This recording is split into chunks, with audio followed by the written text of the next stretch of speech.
ખાણીપીણીના શોખની કોઈ સીમા નથી। ધૂળેટીના રંગોમાં તરબોળ થતા સુરતીઓ ઠંડાઈ, ખમણ, ઢોકળા અને સુરતી લોચાની મજા માણતા નજરે પડ્યા હતા। રંગોથી રમ્યા પછી મીઠાઈઓ અને ઠંડાઈ પીવાથી તહેવારની મજા બમણી થઈ જાય છે। રંગો અને આનંદના પર્વ ધૂળેટીની શહેરભરમાં ભવ્ય ઉજવણી કરવામાં આવી હતી। સુરત એકમાત્ર એવું શહેર છે કે જ્યાં માત્ર સ્થાનિક લોકો જ નહીં પરંતુ અન્ય રાજ્યોમાંથી વસવાટ કરવા આવેલા લોકો પણ એક જ ધબકાર સાથે તહેવારો મનાવે છે। આ વર્ષે પણ વિવિધ સમુદાયોના લોકો એક સાથે મળીને પોતાની પરંપરાઓ અને સંસ્કૃતિઓના સમન્વય સાથે ધૂળેટીની ઉજવણી કરી હતી। સવારથી જ શહેરના વિવિધ વિસ્તારોમાં ધૂળેટીના રંગો રંગાયા હતા। બાળકો, યુવાનો, મહિલાઓ, વડીલો સૌએ ઉત્સાહપૂર્વક રંગો રેલાવ્યા હતા। શેરીઓ, પાર્ક અને સોસાયટીઓમાં વિવિધ સમૂહોએ એકબીજાને રંગી નાખી ખુશીના પલ વહેંચ્યા હતા। સુરત વિવિધ સંસ્કૃતિઓ અને પરંપરાઓનો સંગમ છે અને ધૂળેટીની ઉજવણી એનું શ્રેષ્ઠ ઉદાહરણ બની ગઈ છે। ઉત્તર પ્રદેશ, રાજસ્થાન, બિહાર, ઓડિશા, મહારાષ્ટ્ર અને અન્ય રાજ્યોમાંથી આવેલા લોકોના વિવિધ રિવાજો આ તહેવારોમાં જોવા મળ્યા હતા। ક્યાંક ફાગ ગીતો ગવાયા તો ક્યાંક કુદરતી રંગોથી હોળી રમાઈ હતી। અમારું વૃંદાવન રેસિડેન્સી ઉધનામાં પાંડેસરામાં આવ્યું છે। અમે અહીંયા ખૂબ ધામધૂમથી દર વર્ષે હોળીની ઉજવણી કરતા હોઈએ છીએ। ધૂળેટીની ફૂલ ઉજવણી થાય છે। બધા કલરો સાથે બધી બહેનો નીચે ઉતરીને પાણીની સાથે જેન્ટ્સ બધા એમની સાથે બધા મળીને એક મસ્ત ઉજવણી કરીએ છીએ, જેને લીધે અમારું પૂરું વૃંદાવન રંગબેરંગી થઈ જાય છે। ધૂળેટીના તહેવાર વખતે જે લોકો અસામાજિક તત્વો કરે છે એના કરતાં તમે મસ્ત બધા મળીને સાથે મળીને રંગબેરંગી ઉજવણી કરશો તો તમને આનંદ બી થશે અને સમાજ પ્રત્યે બધાને ભાવના બી સારી ઉત્પન્ન થશે। એને ધ્યાનમાં રાખીને ઉજવણી કરવી જોઈએ। અને અમે લોકો બધા ધામધૂમથી બહુ ઉજવીએ છીએ, એટલે અહીંયા બધા સમાજના લોકો રહે છે પણ બધા હળી મળીને મનાવીએ છીએ। કઈ રીતની તૈયારી હતી અને આજે કઈ રીતે સેલિબ્રેશન કર્યું? તૈયારી તો અમે ઘણા દિવસથી કરી રાખીએ છીએ બરોબર। દર વર્ષે જેમ કે અમે બધી ફ્રેન્ડ સર્કલ જે છે અમારો મરાઠી ગ્રુપનો, અમે લોકો એકબીજાને પહેલાંથી જ મેસેજ કરીને કહી દઈએ છીએ કે આજે હોળી મનાવવાનું છે તો આ ટાઈમે તમે આવી જજો। એટલે બધી લેડીઝો છે ને એ ટાઈમે બધા નીચે આવી જાય છે। जिस तरह से मथुरा और गोकुल में होली होती है, इसीलिए हमारी सोसाइटी का नाम भी वृंदावन रेसिडेंसी है। इसमें जिस तरह से भाईचारा, एकता और सबका साथ, सबका विश्वास और सबका साथ के साथ में जिस तरह से धूम से हम हर वर्ष की बात इस तरह से भी होली मना रहे हैं, इसका कारण ये है कि होली ने कल जब होली दहन हुआ था उसमें जो भी हमारे गिलवे सिक्के थे, हमारे से जो भी हमारे में जो कष्ट थे वो होली में अपने साथ लेके गई है।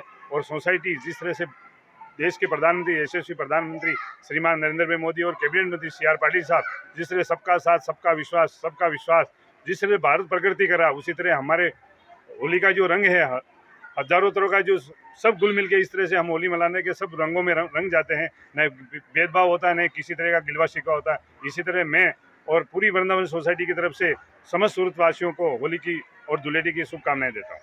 ધૂળેટી માત્ર રંગોનો તહેવાર નથી, તે સૌને જોડતો એક અનોખો પ્રયોગ છે। આ વર્ષે પણ સુરતની ધૂળેટીએ દેશભરમાં એક સંદેશો આપ્યો, સાંસ્કૃતિક વિવિધતા અને એકતા સાથે તહેવારો ઉજવવાના।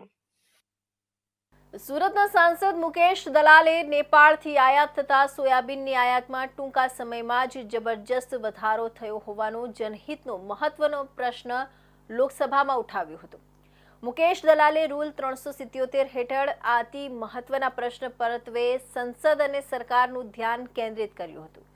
સરકારનું ધ્યાન કેન્દ્રિત કરતા કહ્યું કે સરકાર આ મુદ્દે તાકીદે હસ્તક્ષેપ કરે અને ભારતીય તૈલી ઉત્પાદકોના હિતની જાળવણી કરે।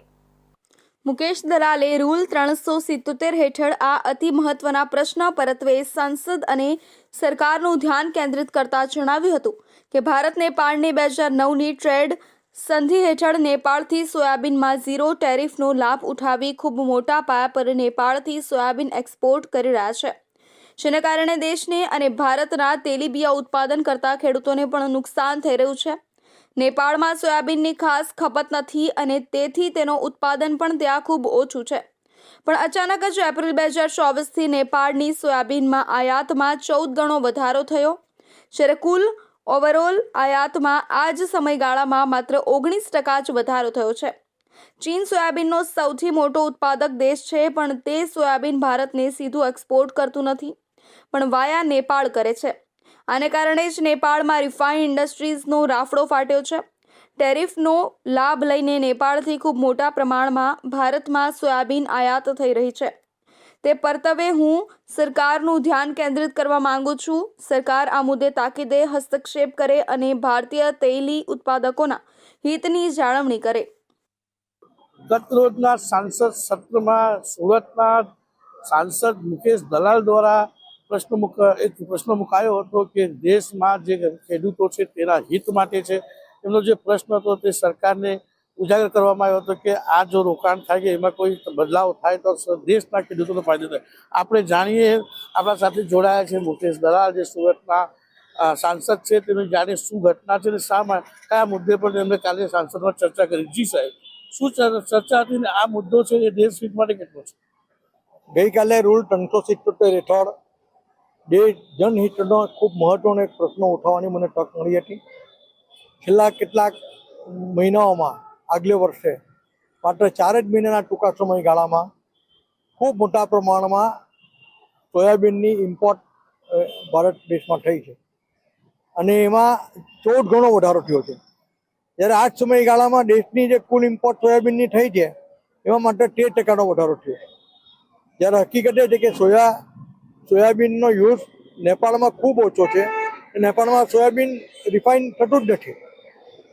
ચીન સોયાબીનનો ખૂબ મોટો એક્સપોર્ટર છે. ચીન દ્વારા નેપાળના માર્ગે જાય છે અને નેપાળમાં કેટલાક ઉદ્યોગપતિઓ ઇન્ડિયા નેપાળ 2009ની જે ટ્રીટી છે એમાં ટેરિફમાં જે ફ્રી મળે છે ને ઓછી ટેરિફ અને ફ્રી ટેરિફનો લાભ લઈને ખૂબ મોટા પ્રમાણમાં નેપાળથી ભારતમાં સોયાબીન એક્સપોર્ટ કરી રહ્યા છે. જેને કારણે દેશના જે સોયાબીનના ઉત્પાદક ખેડૂતો છે એને ખૂબ મોટા પાયામાં નુકસાન જાય છે. મેં સરકારને આ તાકીદના પ્રશ્નો પર સરકારનું અને સંસદનું ધ્યાન દોર્યું છે અને એવા મધ્યસ્થી કરી દેશના હિતના અને ખેડૂતોનું હિત સચવાઈ રહે એવા પગલાં ભરવાની માંગણી કરી છે. દેશના ખેડૂતો, દેશમાં સોયાબીનનું ઉત્પાદન થઈ રહ્યું છે ત્યારે નેપાળથી પણ આયાત કરવામાં છે. નેપાળ પાસે સોયાબીનનું આટલી મોટી જે માત્રામાં સોયાબીન ઉત્પાદન આયાત નિકાસ કરવામાં આવે છે તે છે નથી. તે ચીન દ્વારા મોકલવામાં આવે છે ડાયરેક્ટ. અને જે ટેરિફનો સીધો ફાયદો જેમાં નથી તેના લીધે ઉચકવામાં આવી રહ્યો છે. કેટલાક ઉદ્યોગપતિ પણ આમાં સામેલ હોવાની અને આ જો રોક લાગે તો સીધો ફાયદો દેશના ખેડૂતોને થશે એવો પ્રશ્ન સુરતના મુકેશ દલાલે સાંસદમાં મૂક્યો હતો. હવે સરકાર તેના પર શું પગલાં લેશે આગળના સમય બતાવશે. કેમેરામેન રવિ વેંડે સાથે સુનિલ પ્રજાપતિ, ઇન્ડિયા ન્યૂઝ, સુરત. સુરતના ઉત્તરાણ વિસ્તારમાં વધુ એક ગેંગરેપ વિથ લૂંટની ઘટના સામે આવતા ચકચાર મચી જવા પામી છે. મહિલા તેના 3.5 વર્ષના બાળક સાથે પાલીતાણાથી મહારાષ્ટ્ર ટ્રેનમાં જઈ રહી હતી. તે દરમિયાન અમદાવાદથી એક યુવક પરિવાર સાથે તેના પતિને જાણતો હોવાનું કહીને તેની સાથે જ આવી રહ્યો હતો. સુરત ખાતે આવી આરોપી યુવક દ્વારા યુવતીને ઉધના રેલવે સ્ટેશને ટ્રેનમાંથી નીચે ઉતારવામાં આવી હતી. ઉધના સ્ટેશનથી 10 કિલોમીટર દૂર ઉત્તરાણ વિસ્તારની અવાવરૂ જગ્યાએ લઈ જઈ આરોપીએ તેના બાળકની સામે જ મહિલા પર દુષ્કર્મ આચર્યું હતું.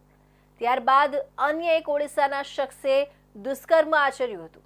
આરોપીઓએ 2 દિવસ સુધી મહિલા પર 2 વખત દુષ્કર્મ આચર્યું હતું અને ગંભીર રીતે માર માર્યો હતો. મહિલાએ પોલીસ કર્મચારીને જણાવ્યું હતું કે તે પોતે ભાવનગર રહે છે અને મૂળ મહારાષ્ટ્રની છે. તે 3 દિવસ પહેલા પોતાના 3.5 વર્ષના બાળક સાથે ભાવનગરથી મહારાષ્ટ્ર જવા માટે નીકળી હતી. ત્યારે અમદાવાદ રેલવે સ્ટેશન પર એક પરિવાર મળ્યો હતો. અમદાવાદ રેલવે સ્ટેશન પર હરેશ નામનો એક વ્યક્તિ મળ્યો હતો. તેની સાથે તેનું ફેમિલી પણ હતું અને બાળકો પણ હતા. આ દરમિયાન તેણે મને કહ્યું કે હું તમારા પતિને ઓળખું છું, હું પણ મહારાષ્ટ્ર જાઉં છું, તમે મારી સાથે ચાલો, હું તમને મહારાષ્ટ્રમાં જ્યાં જવું છે ત્યાં છોડી દઈશ. મહિલાને હરેશ સાથે ફેમિલી હોવાથી વિશ્વાસ આવ્યો અને તેની સાથે ટ્રેનમાં બેસી સુરતના ઉધના રેલવે સ્ટેશન પર પહોંચી હતી. આ દરમિયાન સુરતમાં ઉધના સ્ટેશન પર પહોંચતા મહિલાએ હરેશને પૂછ્યું કે મને અહીં શા માટે લાવ્યા છો? મારે મહારાષ્ટ્ર જવાનું છે. ત્યારે હરેશે કહ્યું કે હું અહીં જ રહું છું, આપણે એકાદ દિવસ અહીંયા રહીએ અને ત્યારબાદ આપણે મહારાષ્ટ્ર જતા રહીશું અને મહારાષ્ટ્રમાં તમને જ્યાં જવું છે ત્યાં હું તમને મૂકી દઈશ. મહિલાએ પોલીસને જણાવ્યું હતું કે હરેશે મારી સાથે દુષ્કર્મ આચરી મારા કાનમાં અને નાકમાંથી સોનાની વસ્તુઓ હતી તે અને મોબાઈલ તથા રોકડા રૂપિયા લૂંટી લીધા હતા. હરેશ રેપ કરી જતો રહ્યો હતો. ત્યારબાદ ત્યાં કચરો વીણતો મૂળ ઓડિશાનો શંકર નામનો વ્યક્તિ આવ્યો હતો અને તેણે પણ મને માર મારી દુષ્કર્મ આચર્યું હતું. હરેશ અને શંકરે 2 દિવસમાં 2 વખત મારી સાથે દુષ્કર્મ આચર્યું હતું અને મને ગંભીર રીતે માર્યો હતો. ત્યારે નમન નામનો એક વ્યક્તિ પોતાના પાલતુ શ્વાનને લઈ ત્યાંથી નીકળતો હતો ત્યારે તેની નજર મહિલા પર પડી હતી અને નમને મહિલાની પરિસ્થિતિ વિશે પોલીસને વાત કરી હતી. પોલીસે તાત્કાલિક જ ઉત્તરાયણ પોલીસ મથકમાં ફરિયાદ નોંધી હરેશ અને શંકરને ઝડપી પાડ્યા હતા. પોલીસે બંનેઓને ઝડપી તેના ફોટોગ્રાફ નવી સિવિલ હોસ્પિટલ ખાતે સારવાર હેઠળ રહેલી મહિલાને बतावવામાં આવ્યા હતા. वहाँ ये उत्तरायण पुलिस स्टेशन की हद में जो रेलवे स्टेशन है उसके पास में जो खाली जगह पड़ी है वहाँ पे ले गया और सुनसान जगह पे उसको कि मैं भी यहाँ इस खाली सुनसान जगह पे रहता हूँ. ये हरीश जो है वो कचरा बीनने का काम करता है, प्लास्टिक की बोतल उठाने का. तो बोले कि मैं यहीं रहता हूँ, मेरी फैमिली भी यहीं रहती है, तुम भी यहीं रुक जाओ, थोड़ी देर में खाने पीने की व्यवस्था करता हूँ. वहाँ पे उसको रखा और उसी रात को उसने हरीश ने ये महिला के साथ में रेप किया और उसके साथ मारपीट भी की. और उसने अपने स्टेटमेंट में भोग बन्नार का कहना है कि मेरे कानों में सोने की बालियां थी, नाक में बाली थी, कुछ पैसे थे और मोबाइल था. ये सब चीज़ें मुझे हरीश ने पहले धमकाया देने के लिए, बाद में मैंने मोबाइल दे दिया, फिर ज़बरदस्ती कान की और नाक की चीज़ें जो हैं और कुछ पैसे थे 3,000 के आसपास, तो वो उसने छीन लिए. हरीश वहाँ से ये सब उसके साथ में रेप करने के बाद में चला गया तो वो एकदम से शॉक में आ गई. और उसके बाद वहीं पे ही एक दूसरा व्यक्ति जो भी कचरे बीनने का काम करता है, उसका शंकर नाम है, वो उड़ीसा का रहने वाला है, वो वहाँ पे गया और उसने भी महिला के साथ में सेम मारपीट की और भोग बनार के अनुसार उसने भी रेप किया. ડીસીપીએ જણાવ્યું હતું કે મહિલાના શરીર પર ઈજાના નિશાનો જોવા મળ્યા છે. હજુ મહિલા મેન્ટલ ટ્રોમામાં છે. તે હજુ પણ ઘટનાને લઈ વધુ કંઈ બોલી શકતી નથી, જેથી ધીમે ધીમે તેની પાસેથી માહિતી એકત્ર કરવામાં આવી રહી છે અને તેમના પરિવારનો સંપર્ક કરવામાં આવ્યો છે. મહિલા ભાવનગરથી નીકળી મહારાષ્ટ્ર પહોંચવાની હતી, પરંતુ રસ્તામાં અટવાઈ જતા પરિવારનો સંપર્ક થયો ન હતો, જેથી પરિવાર પણ ચિંતામાં મુકાયો હતો અને મહિલાનો મોટો દીકરો અને તેમના પતિ મહારાષ્ટ્ર પહોંચ્યા હતા. ઉત્તરાયણ પોલીસે પરિવારનો સંપર્ક કરી ઘટના અંગે માહિતી આપી છે, જેથી તેમનો પરિવાર સુરત આવી રહ્યો છે. સુરતના સચિન હોશીવાલા વિસ્તારમાં આવેલા રોડ નંબર 17 પર પાર્થ પ્લાસ્ટિક તેમજ પ્લેટિનિયમ ઇન્ટરનેશનલ કાપડની કંપનીમાં આગ લાગી હતી. ડીજીવીસીએલની ડીપીમાં બ્લાસ્ટ થતાં કંપનીમાં શોર્ટ સર્કિટ થયું અને યાનમાં આગ લાગી ગઈ હતી. આગ બેકાબૂ થતાં બાજુની પ્લાસ્ટિકની કંપનીમાં પણ આગ લાગી હતી. આગમાં કરોડોનો માલ બળીને ખાખ થયો હતો. સદનસીબે હોળીની રજા હોવાથી કંપનીમાં કોઈ હાજર ન હતું, જેથી કોઈ જાનહાનિ થઈ નથી. આગની ઘટનાની જાણ સતત હોજીવાલા ફાયર સ્ટેશનમાં કરાતા ફાયર બ્રિગેડ 5થી વધુ ગાડી લઈ આગને કાબૂમાં લેવાની કામગીરી શરૂ કરી હતી. સચિન હોજીવાલા વિસ્તારના રોડ નંબર 17 પર આવેલા પાર્થ પ્લાસ્ટિક અને પ્લેટિનિયમ ઇન્ટરનેશનલ કાપડ કંપનીમાં શુક્રવારે સવારે ભીષણ આગ લાગી ગઈ હતી. આગના કારણે કરોડો રૂપિયાની મિલકત બળીને ખાખ થઈ ગઈ હતી. ડીજીવીસીએલની ડીપી એટલે કે ડિસ્ટ્રીબ્યુશન પોઈન્ટમાં બ્લાસ્ટ થવાથી કંપનીમાં શોર્ટ સર્કિટ સર્જાયું હતું, જેના કારણે આગ ભભૂકી ઉઠી હતી. આગે પાર્થ પ્લાસ્ટિકમાં વિકરાળ સ્વરૂપ ધારણ કર્યું હતું અને પછી બાજુની પ્લેટિનિયમ ઇન્ટરનેશનલ કંપની સુધી ફેલાઈ ગઈ હતી. આજે હોળીની રજા હોવાથી કંપનીમાં કોઈ હાજર ન હતું, જેના કારણે કોઈ જાનહાનિ થઈ નથી. જો કે માલ સામાન અને ઇન્ફ્રાસ્ટ્રક્ચરને ભારે નુકસાન થયું છે. આગ લાગવાની જાણ થતાં જ હોજીવાલા ફાયર સ્ટેશનની ફાયર બ્રિગેડ ટીમ તરત જ સ્થળ પર પહોંચી હતી. 5થી વધુ ફાયર બ્રિગેડ ગાડીઓ દ્વારા આગને કાબૂમાં લેવાનો પ્રયાસ કરવામાં આવ્યો હતો. સચિન પોલીસ સ્ટેશનની ટીમ પણ ઘટના સ્થળે પહોંચી હતી અને આગના કારણોની તપાસ શરૂ કરી હતી. પ્રાથમિક તપાસ મુજબ આગ શોર્ટ સર્કિટના કારણે લાગી હોવાની શક્યતા છે. આગ સવારના 10:30 વાગ્યાની આસપાસ લાગી હોવાનું અનુમાન છે. હાલ ફાયર વિભાગની ટીમે આગ પર સંપૂર્ણ કાબુ મેળવી લીધો છે અને કુલિંગની કામગીરી ચાલુ છે. આજે ધૂળેટીનો તહેવાર છે, ગુજરાત અને સુરત પૂરા દેશમાં ઉજવી રહ્યા, ત્યારે સુરતના સચિન વિસ્તારમાં આવેલા હોજીવાલા ઇન્ડસ્ટ્રીયલમાં અચાનક 2 કંપનીમાં આગ લાગી ફાટી હતી. આગમાં લાખો રૂપિયાનું નુકસાન થયું. આગ કયા કારણ સુધી લાગી છે હજુ નહીં. એટલે સુરતમાં જે હોજીવાલા ઇન્ડસ્ટ્રીયલની ફાયર બ્રિગેડની ગાડીઓએ આગ ઓલવવા કાબુ કરવાની કોશિશ કરી છે. ત્યારે આ કંપનીના માલિક છે આપણી જોડે, જાણીએ આપણે શું ઘટના છે, શું થયું હતું અને શાની કામકાજ હતું કંપનીમાં. અમારે કંપનીમાં કાપડનું કામ હતું ને પ્લાસ્ટિકનું કામ હતું. એમાં ડીપીમાં પહેલાં જેમ ફાયર ભેગા થયેલા ભડાકો થયો ડીપીમાં, એમાં વાયરિંગમાં શોર્ટ સર્કિટથી યાનમાં આગ લાગી ગઈ ને બાજુમાં પ્લાસ્ટિકની ફેક્ટરી હોવાથી પ્લાસ્ટિકની ફેક્ટરીમાં પણ આગ લાગી ગઈ. કમસે કમ તૈયાર માલ હતો કમસે કમ 50 લાખનો ને કાચો માલ હતો 35-40 લાખનો. એ અત્યારે બળી ને જાનહાનિ કોઈ માણસની થઈ નથી, પણ બે કંપનીમાં અત્યારે પૂરી આગ લાગીને એકદમ થઈ ગયેલું છે. કેટલા વાગ્યાથી આગ લાગી હતી? આગ 10:30 થી 11 ની વચ્ચે વાગે લાગેલી છે.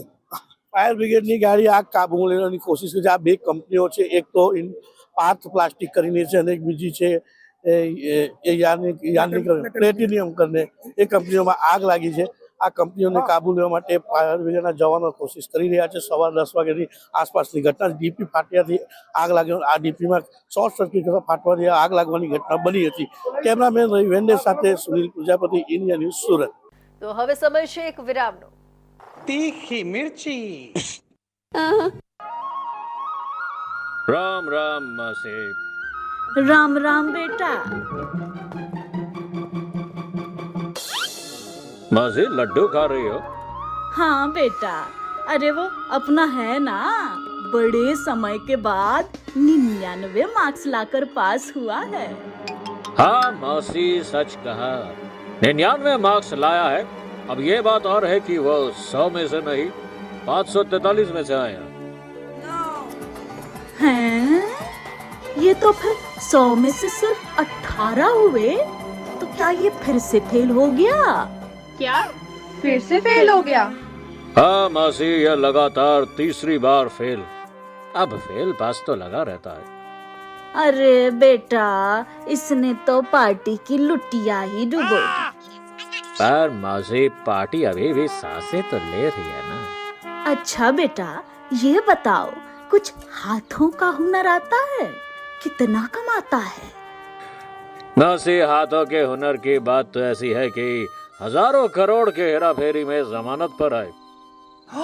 अब बेटा ये भी बता ही दो कि संसद में ये क्या करते हैं? अरे मौसी, आप तो उसे गलत समझ रहे हैं। बालक बुद्धि है, कभी किसी के गले पड़ जाते हैं तो कभी आंखें मारते हैं।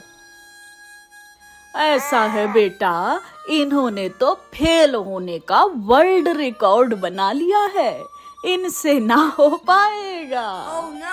अजीब बात मौसी, मेरे इतना समझाने पर भी आपने उसे बालक बुद्धि ही समझ लिया। न जाने वो भी कब बड़ा होगा। વિરામ બાદ ફરી આપ સૌનું સ્વાગત છે. સુરતમાં કુંભારિયા વિસ્તારની સોસાયટીમાં પાણી ભરેલી પોટલી ફેંકવાને લઈને બબાલ સર્જાઈ હતી. 2 જેટલા કિશોરો દ્વારા આ પાણી ભરેલી પોટલી ફેંકવામાં આવી હોવાને લઈને સોસાયટીના લોકો દ્વારા આ બંને કિશોરોને ઢોર માર મારવામાં આવ્યો હતો, જેના પગલે ઇજાગ્રસ્ત થયેલા બંને કિશોરને હોસ્પિટલ ખસેડવાની ફરજ પડી હતી. હાલ તો આ બંને કિશોરને ઢોર માર મારવામાં આવી રહ્યોનો વિડીયો સોશિયલ મીડિયામાં વાયરલ થઈ રહ્યો છે, જ્યારે પોલીસ દ્વારા વધુ તપાસ કરવામાં આવી રહી છે. સારોલી પોલીસ સ્ટેશન હદ વિસ્તારમાં કુંભારિયા ખાતે પ્રતીક્ષા રેસિડેન્સી આવેલી છે. ગતરોજ રાત્રે હોળીની ઉજવણી કરવામાં આવી રહી હતી. દરમિયાન 2 જેટલા કિશોર દ્વારા પાણી ભરેલી પોટલીઓ ફેંકવામાં આવતા બબાલ સર્જાઈ હતી. સોસાયટીના લોકો એકઠા થઈ ગયા હતા અને આ બંને કિશોરને મારવાનું શરૂ કર્યું હતું. બંને કિશોરના પરિવારજનો પણ દોડી આવ્યા હતા અને તેમને પણ બચાવવાનો પ્રયાસ કર્યો હતો. જો કે સોસાયટીના લોકો દ્વારા બંને કિશોરને ઢોર માર મારવામાં આવ્યો હતો. હોળીની ઉજવણી દરમિયાન જ આ ઘટના બનતા મોટી સંખ્યામાં સોસાયટીના લોકો પણ એકઠા થઈ ગયા હતા અને કિશોરોને મારતા ઇજાગ્રસ્ત થયા હતા, જેના પગલે 108 બોલાવીને કિશોરને સારવાર અર્થે ખસેડવામાં આવ્યા હતા. આ સમગ્ર ઘટના સોસાયટીના લોકોએ પોતાના મોબાઈલમાં કેદ કરી લીધી હતી.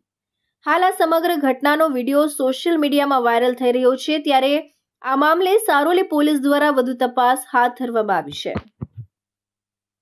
નાગરિકો સુરક્ષિત અને શાંતિપૂર્ણ વાતાવરણમાં હોળી, ધૂળેટી અને રમઝાનની ઉજવણી કરી શકે તે ઉદ્દેશ્ય સાથે રાજ્યના પોલીસ વડા વિકાસ સહાયે તમામ પોલીસ કમિશનર અને પોલીસ અધિક્ષક સાથે વિડીયો કોન્ફરન્સ યોજી હતી, જેમાં બેઠકમાં તહેવારો દરમિયાન સુરક્ષા અને શાંતિ જાળવવા માટે વિવિધ મહત્વના મુદ્દાઓ પર વિસ્તૃત ચર્ચા કરી હતી અને જરૂરી સૂચનાઓ આપી હતી. ઉલ્લેખનીય છે કે ધૂળેટી શુક્રવારે એટલે કે જુમ્માના દિવસે આવે છે અને રમઝાન માસ પણ છે. 64 વર્ષ પહેલા એટલે કે 4 માર્ચ 1961ના રોજ આવો જ યોગાનું યોગ થયો હતો. હોળી, ધૂળેટી અને રમઝાનને લઈને ચુસ્ત સુરક્ષા વ્યવસ્થા ગોઠવવામાં આવી હતી. સુરત શહેરના સંવેદનશીલ વિસ્તારોમાં સુરક્ષા વ્યવસ્થા ગોઠવવામાં આવી હતી. ગત ગણેશ મહોત્સવ પર પંડાલ પર પથ્થર ફેંકવાની ઘટનાને ધ્યાનમાં લઈને પોલીસ એલર્ટ મોડ પર રહી હતી. શહેર પોલીસ દ્વારા ધૂળેટીના દિવસે સંવેદનશીલ વિસ્તારોમાં 24 કલાક પેટ્રોલિંગ, ફૂટ પેટ્રોલિંગ, બાઇક પેટ્રોલિંગ અને ડ્રોન સર્વેલન્સ કરવામાં આવ્યું હતું. તેમજ 2 વધારાની ટુકડી પણ તૈનાત કરવામાં આવી હતી.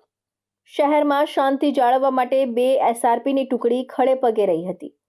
કોઈપણ પ્રકારની અનિચ્છનીય ઘટના ન બને તે માટે સુરત પોલીસ દ્વારા સંવેદનશીલ વિસ્તારોના પોલીસ મથકમાં શાંતિ સમિતિની બેઠક યોજાઈ હતી. આ બેઠકમાં બંને ધર્મોના આગેવાનો હાજર રહ્યા હતા અને શાંતિપૂર્ણ રીતે હોળી અને ધૂળેટી ઉજવવા સહમત થયા હતા. शहर में मेन जो पॉइंट्स हैं, संवेदनशील पॉइंट हैं, वो सब जगह पे बंदोबस्त डिप्लॉय कर दिया गया है और हमारी PCR गाड़ी और बहुत सारी गाड़ियां हमने रिक्विजिट की हैं. वो सब गाड़ियां जो है उनको रूट बना के पेट्रोलिंग दे दी गई है और हमारी जो बाइक्स हैं GPS वाली, वो सब बाइक्स भी पेट्रोलिंग पे हैं और शहर के जितनी एंट्री एग्जिट पॉइंट हैं सब जगह पे पुलिस रहेगी. मेन जो हाईवेज रहेंगे उन सब पे पुलिस कंटिन्यू पेट्रोलिंग करती रहेगी. सभी नागरिकों से भी अपील है कि होली और धुलेटी खुशी का त्यौहार है, तो साथ में खुशी और आनंद के साथ ये त्यौहार मनाएं. एक दूसरे की कोई लागनी दुखे ऐसा कोई भी कार्य नहीं करें और संयम रखें. अगर कोई छोटी मोटी बात होती है तो पुलिस को इन्फॉर्म करें. आपस में झगड़ा या इस तरह का कोई भी बनाव नहीं बने, इसके लिए सब लोग प्रयास करें और हम शहर पुलिस की तरफ से होली और धुलेटी की बहुत सारी शुभकामनाएं. હોલિકા દહન અને ધૂળેટીને ધ્યાનમાં રાખીને બપોરથી જ સંવેદનશીલ વિસ્તારોમાં બંદોબસ્ત ગોઠવી દેવામાં આવ્યો હતો. PCR વેન દ્વારા રૂટ બનાવીને પેટ્રોલિંગની કામગીરી કરવામાં આવી હતી. તમામ GPS વાળી બાઇક પર પેટ્રોલિંગ પર રહ્યા હતા. શહેરના તમામ એન્ટ્રી અને એક્ઝિટ પોઈન્ટ પર પોલીસ તૈનાત રહી હતી. વહેલી સવારથી જ બંદોબસ્ત ગોઠવી દેવામાં આવ્યું હતું. સુરત પોલીસને ચેલેન્જ કરતો સ્કોર્પિયો કારનો જોખમી સ્ટન્ટનો વાયરલ વિડીયો સામે આવતા પોલીસે તાત્કાલિક કાર્યવાહી હાથ ધરી હતી. વરાછા પોલીસે આ કેસમાં 9 આરોપીની ધરપકડ કરી છે, જેમાં એક સગીરનો પણ સમાવેશ થાય છે. આ ઘટનાનો મુખ્ય આરોપી હિરેન ગોહિલ છે, જે એક યુટ્યુબર છે અને વરાછાના લિસ્ટેડ બુટલેગરનો દીકરો છે. પોલીસે તમામ આરોપીઓને ઝડપીને ગૂંઠણીએ બેસાડીને કાન પકડાવી કલર ઉતાર્યો હતો. 13 માર્ચની વહેલી સવારથી જ સોશિયલ મીડિયામાં એક વિડીયો ખૂબ જ વાયરલ થઈ રહ્યો હતો, જેમાં નબીરાઓ દ્વારા પોલીસને સીધો પડકાર આપવામાં આવી રહ્યો હતો. હિરેન ગોહિલ નામના મુખ્ય આરોપી દ્વારા પોલીસને અપશબ્દો કહેવાની સાથે પોલીસે શું કરી લેવાની છે તેવું પણ વિડીયોમાં બોલી રહ્યો હતો. ત્યારબાદ 9 જેટલા ઈસમો હોળીના કાળા રંગે રંગાઈને સ્કોર્પિયો કારમાં બેસીને સ્ટન્ટ કરતા જોવા મળ્યા હતા. વાયરલ વિડીયોમાં જોઈ શકાય છે કે કાર હિરેન ગોહિલ ચલાવે છે અને અન્ય યુવકો કાર ઉપર અને આગળના બોનેટ પર બેસી જાય છે. ત્યારબાદ વરાછા વિસ્તારના રોડ પર આ કાર ફૂલ સ્પીડમાં ચલાવીને સ્ટન્ટ કરવામાં આવે છે અને તેનો વિડીયો બનાવી સોશિયલ મીડિયામાં વાયરલ કરવામાં આવે છે. આ વિડીયો ખૂબ જ વાયરલ થતાં પોલીસ સુધી પહોંચ્યો હતો, જેથી વરાછા પોલીસ દ્વારા તાત્કાલિક આ મામલે તપાસ હાથ ધરવામાં આવી છે. પોલીસ તપાસમાં તમામ આરોપીઓ વરાછાના ઘનશ્યામનગરના રહેવાસી હોવાનું સામે આવ્યું હતું. મુખ્ય આરોપી હિરેન ગોહિલ છે, તેના પિતા સોમાભાઈ વરાછા વિસ્તારના લિસ્ટેડ બુટલેગર હોવાનું જાણવા મળ્યું છે. હિરેન હાલ કોઈ કામ ધંધો કરતો નથી અને યુટ્યુબમાં વિડીયો બનાવીને ત્યાં મૂકી પૈસા કમાઈ રહ્યો છે. ધરપકડ કરાયેલા અન્ય આરોપીઓ હીરાના કારખાનામાં અને મજૂરી કામ સાથે સંકળાયેલા છે. सोशल मीडिया में एक वीडियो वायरल हो रहा है जिसमें कुछ लोग गैर रीति से स्कॉर्पियो पे आगे बोनेट पे बैठ के गाड़ी चला रहे हैं और पुलिस को चैलेंज कर रहे हैं कि पुलिस क्या कर लेगा और पुलिस को बेवकूफ़ बनाने की हरकत कर रहे हैं. तो इस वीडियो को एनालाइज़ किया हमारी टीम ने और ये जो बनाव है वराछा पुलिस स्टेशन के विस्तार में पड़ता है. जगदीश नगर गार्डन के पास ये बनाव बना है. इसमें टोटल 9 आरोपी हैं, जिसमें एक जुवेनाइल है और बाकी सबकी उम्र 20-22 साल की है. गाड़ी का नंबर है GJ05 RV 9841 जो कि एक स्कॉर्पियो है और मुख्य आरोपी हिरेन के नाम पर रजिस्टर्ड है ये गाड़ी. और इनका काम है सोशल मीडिया में लाइक्स लाना, पब्लिक को गुमराह करना और कुछ भी करके अलग अलग मीडियम से कमेंट इकट्ठा करना और अपने फॉलोअर्स को बढ़ाना.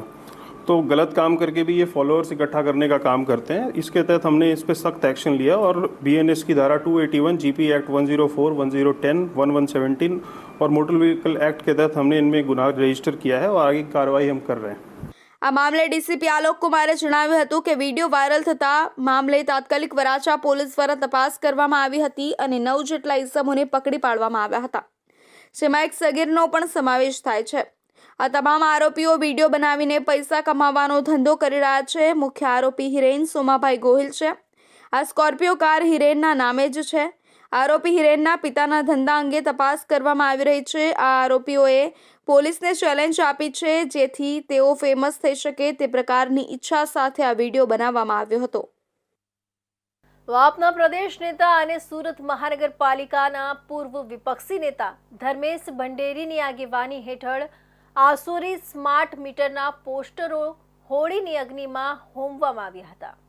શહેરીજનોમાં નારાજગી ઊભી કરનારા સ્માર્ટ મીટર વિરુદ્ધ આમ આદમી પાર્ટીએ હોળીના પવિત્ર દિવસે વિરોધ પ્રદર્શન કર્યું હતું. આપના પ્રદેશ નેતા અને સુરત મહાનગરપાલિકાના પૂર્વ વિપક્ષી નેતા ધર્મેશ ભંડેરીની આગેવાની હેઠળ આસુરી સ્માર્ટ મીટરના પોસ્ટરો હોળીની અગ્નિમાં હોમવામાં આવ્યા હતા. પ્રદર્શન દરમિયાન ધર્મેશ ભંડેરીએ જણાવ્યું હતું કે જેમ હિરણ્યકશ્યપને અહંકાર આવી ગયો હતો, તેવી જ રીતે આજે ભાજપને પણ સત્તાનો પદ અહંકાર આવી ગયું છે. અમે લોકોને અન્યાય સામે લડવા માટે સજ્જ કરી રહ્યા છીએ. તેમણે વધુમાં જણાવ્યું હતું કે આજે હોળીના પવિત્ર દિવસે સમગ્ર સુરતમાં સ્માર્ટ મીટર નામના અસુરનું દહન કરવામાં આવ્યું છે. સરકાર આ મીટર જબરજસ્તી લાગુ કરી રહી છે, જે અમને માન્ય નથી.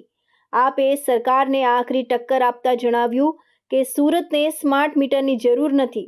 સુરતને સ્માર્ટ શાળા, સ્માર્ટ સરકારી સુવિધાઓ અને સ્માર્ટ રોજગારીની જરૂર છે. જો સરકાર અમારા મતે નથી તો લોકોના હિત માટે અમે આંદોલન ચાલુ રાખીશું. આ પ્રદર્શનમાં મોટી સંખ્યામાં આપ કાર્યકરો અને સ્થાનિક નાગરિકોએ હાજરી આપી હતી. લોકોમાં સ્માર્ટ મીટર અંગે મિશ્ર પ્રતિક્રિયાઓ છે. કેટલાક લોકો સરકારના નિર્ણયને સમર્થન આપી રહ્યા છે તો કેટલાક તેની સામે રોષ વ્યક્ત કરી રહ્યા છે.